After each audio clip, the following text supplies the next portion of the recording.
This is Campbelltown, a popular stopover between Hobart and Launceston. With a population of just 900, it's a typical country community. Campbelltown is also a farm town. Tractors, sheep, fertiliser, guns, ammo and ice. The locals here love to shoot, some fish. Most, though, just roll along with the flow of country life. The Barker family has lived here for 60 years. Come and have your meal.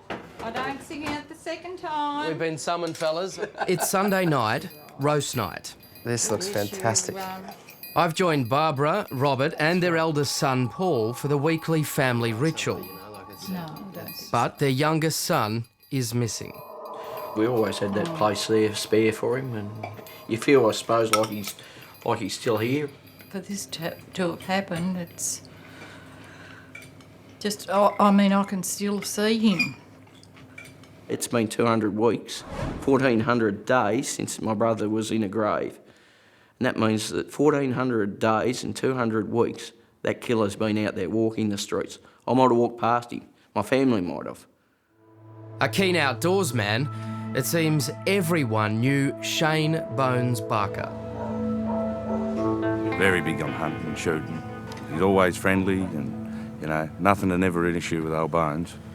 He's just that sort of likeable person. He was, you know, always had a smile on his face, always friendly. Just a local lad that grew up here, part of the community all his life.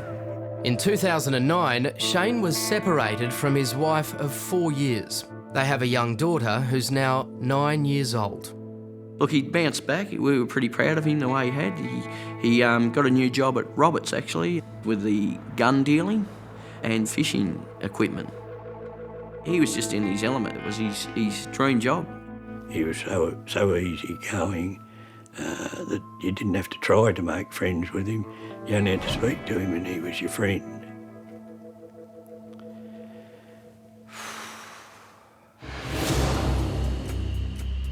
But someone had a problem with Shane Barker.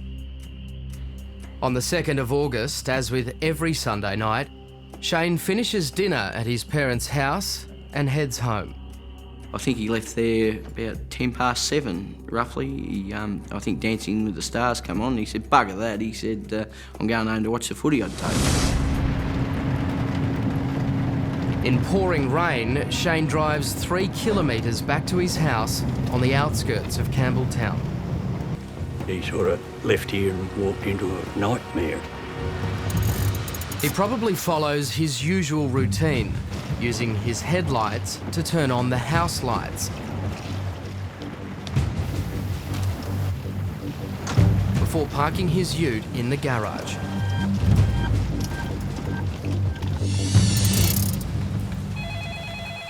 Just 40 minutes after Shane arrives home, a friend calls. Shane always used to answer his phone, or he'd always ring straight back. And he never rang back that night.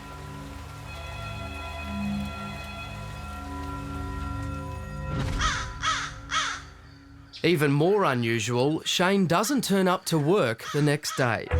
Well, Mum got a phone call from his workplace, Roberts, at about 20 past 8, because he used to get front up to work before 8, wasn't there. Barb and I went down and the place was locked. We were hitting on all the windows and everything to see if we could wake him. Robert and Barbara find Shane's keys on the front lawn, but they can't open the door because it's locked from the inside. I was just hoping and praying nothing would it happen. What do you do in these circumstances? I said, I suppose it's the police. The first officer on the scene breaks in to find Shane lying in the hallway. When she came out and said he was dead. From there on, we spent the whole day thinking it was a medical problem until the police arrived at 6 p.m. and told us it was murder. He'd been shot. Police were called to this home in East Street, Campbelltown yesterday morning. Officers forced their way into the house where they found his body with gunshot wounds to his upper torso. I just wanted to see him, and they said to me, you can't see him, he's deceased. which I knew, but I just wanted to be with him. I've always protected him, and I feel like I've let him down. Yeah.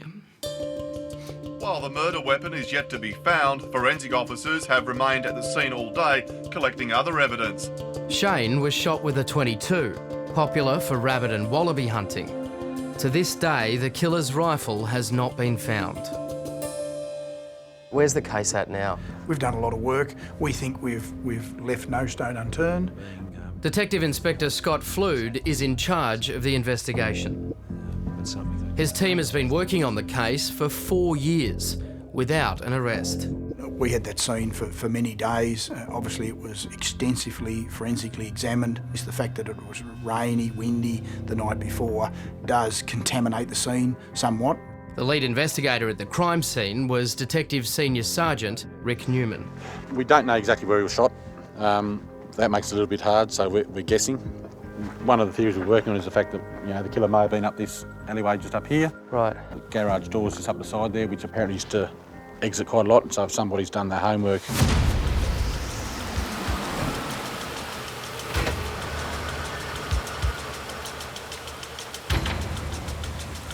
So you believe, Rick, that this person would have been pretty familiar with Shane's patterns? To me, the killer was laying in wait for Shane. They knew his routine, they knew what time he was going to get home, and they were here waiting for him.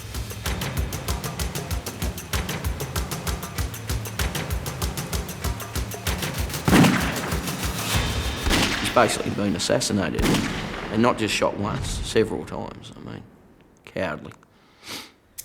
Theory-wise, he could have either been shot and been left for dead by the killer, made his way inside, or whilst he's being shot, in the process of being shot, he's made his way inside and closed the door.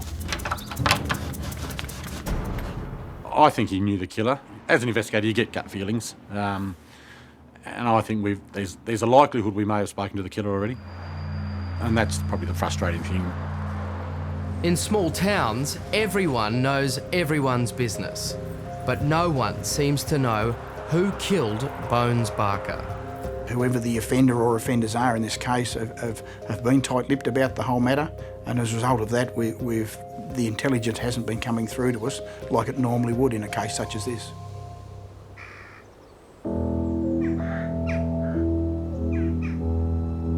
Shane Bones Barker spent his days at home overlooking this cemetery, and now he's buried just 100 metres from where he was murdered. 4 years on, and Campbelltown's only murder in living memory has left this close-knit community on edge. Everybody was wondering who was going to be next or whatever. People assume they know everything about everybody. It's just the shock, I think, that someone could just come into your home and do such a thing, and nobody really seemed to have any idea how or why or... It'd be good if they could sort of, finally get to the bottom of it, that's for sure. With any crime, generally someone knows what's going on, and I implore someone to come forward and help us with the case. Not only for the closure from our side of the investigation, more so for the closure for the family. Please come forward. The least little bit of information may help solve this case. And to the killer, I'd say, why don't you man up and admit to what you've done? We just want to know why, more than anything now. We know we're never going to get Shane back, but the closest thing we can have is closure on this. And the only way we can do that is if someone's arrested for this. We've been given a life sentence.